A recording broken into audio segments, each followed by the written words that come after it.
नमस्कार। देखिए, हाल फिलहाल में एगो चीज ट्रेंडिंग में चलता, ट्रेंडिंग के साथ साथ में वो बढ़िया चीज़ भी बा का तो ओकर नाम बा पॉडकास्ट।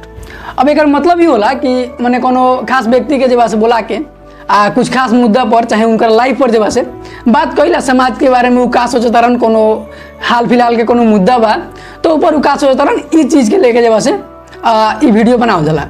तो हम सोचनी है कि भोजपुरी में भी भाई ऐसा चीज़ एगो ट्राई करल जाओ। एगो और चीज़ इसमें हम चेंज करे चाहते नहीं कि मतलब ये काहे जरूरी है भाई कि खाली बड़के आदमी से बात करल जाई। हम चाहते कि समाज के हर तबका के लोग के हम ए शो में बुलाई, आई जाने के कोशिश करी कि भाई वो लोग के समाज के ऊपर जब से का विचार बा, कोनो मुद्दा पर वो लोग के का विचार बा, वो लोग के लाइफ में का चलता, ये सारा चीज़ के जब से हमने समझे के कोशिश करल जाई। एक एगो प्रयास रही कि मैंने भोजपुरी समाज के हमने के समाज के कुछ लोग के जब से समाज के विचारधारा के जब से ओकरा के हमने के बढ़िया से समझल जा। ऐसे हमने के लाइफ में भी भाई कुछ जिए के कुछ बढ़िया तरीका, कुछ अलग पर्सपेक्टिव सोचे के बढ़िया तरीका मिली। तो ये शो के पीछे हमारा सोच ही बा कि हमरा लागला कि समाज के माने हर तबका के लोग के जब से कुछ ना कुछ विचार होकेला जो समाज के साथ शेयर करे के चाहेला। वो खतरा प्लेटफॉर्म ना मिल पावला भाई, वो कैसे ही रोड पर जाके थोड़े बोल रहा है कि भाई हम समाज से का चाहता नहीं, चाहे समाज के लिए का विचार बा।